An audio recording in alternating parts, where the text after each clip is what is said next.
Welcome back to another episode of EVTV. I'm your host, Zosha. And I'm Sam. This time of year is when many seniors start applying for college. To learn more about how COVID has affected the application process, we go to Otto and Adriana. Senior year has always required thinking about the future, but in a pandemic, making a commitment to a future path is a bit more complicated. Since we're going through a pandemic, it's like something that we haven't seen before, so it's going to be like a different time and different a new thing for everyone going to college through this pandemic. Now that a lot of people aren't getting that chance to even go to be physically at school, I think that made me a little bit hesitant to want to apply, but then I realized, I still have to think about the future. I can't just put things off just because they scare me. This fall, colleges and universities have adjusted their admissions requirements and application process to be more accessible for applicants given the limitations of the pandemic. Some of their requirements, it depends on the school, might have to be adjusted simply because everyone was so affected and affected so differently across the nation. There's really only one thing that's a lot different, and it's that admission is going to be based more on your essay and your resume than it is your SAT score. This is because many schools have gone test optional and are not requiring ACT or SAT scores. Students have access to the support of their counselors and Youth Power 365 to assist them as they apply for college. There are a bunch of different steps, but there's a few that you can prioritize right now. The first being really getting your essay edited, which you can do with me, or you can go to Miss Shapiro after school for writing lab to get help with. The biggest piece of advice is to resist the temptation to compare yourself to your friends.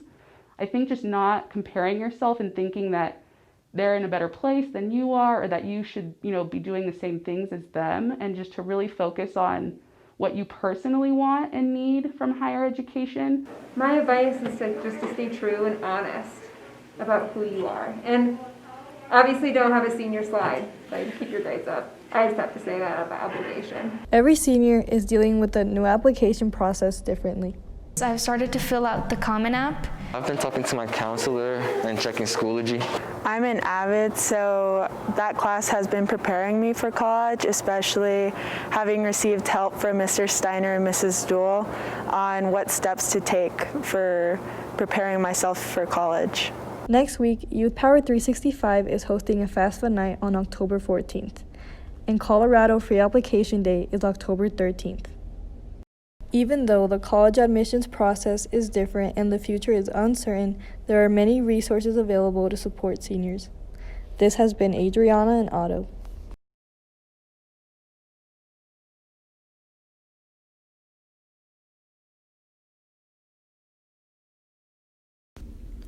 This week, National Honor Society held their first blood drive of the year with the help of St. Mary's Medical Center. Giving blood is a great way for the Eagle Valley community to make a difference and save lives in a relatively easy way. I think it's important to give blood because if you are somebody who can, because sometimes it just doesn't sit well with people, but if you're someone who can, it literally saves people's lives. So they take your blood, they spin it into plasma, platelets, and whole blood cells. So your one donation goes to 3 different people. So it very concretely saves 3 different people's lives. Blood donation saves thousands of lives every year.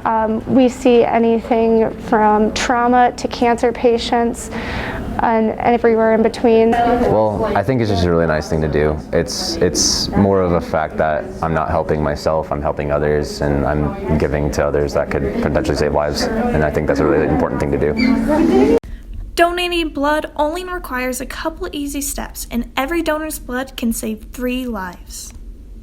When you're giving blood, if you're under the age of 18, we need to have a parental consent form that is supplied to the school before everything, and we'll have them bring that signed copy. I know that you're giving them to their registers, or you can bring it with you at donation, and then we just need a valid driver's license, permit, or print off from the school that has a name, picture, date of birth, and address. It's a little like nerve-wracking, like you're sitting there and you're like, oh yeah, there's going to be a needle taking a pint of my blood, and it's like, then you got to get tested and you got to get your finger pricked and all that stuff. It's just a mini physical, but other than that, You get out, you're perfectly fine. You feel a little dizzy sometimes, but other than that, it's just a smooth ride. Today we'll have this blood that'll be on the shelves for the next 42 days.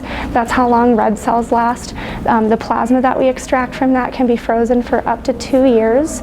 But it will make a difference one way or another. And it's not just Grand Junction that gets those. We are supplied everywhere between 17 hospitals in the state.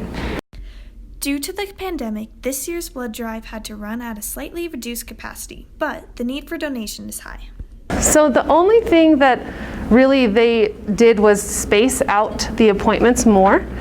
So we had fewer appointments available, but they deal with blood all the time. So their procedures as far as cleaning things and disinfecting things are the same.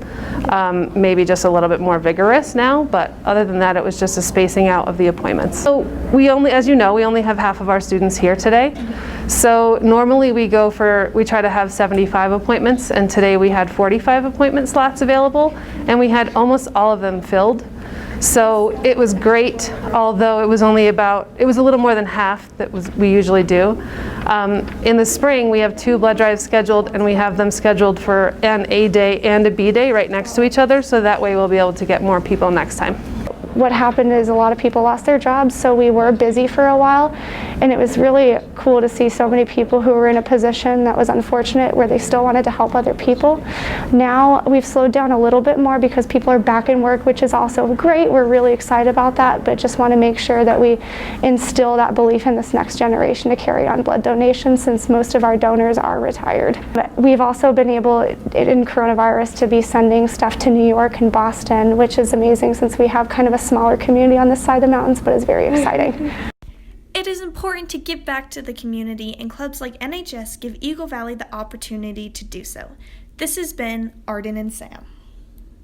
Thanks for joining us on another episode of EVTV.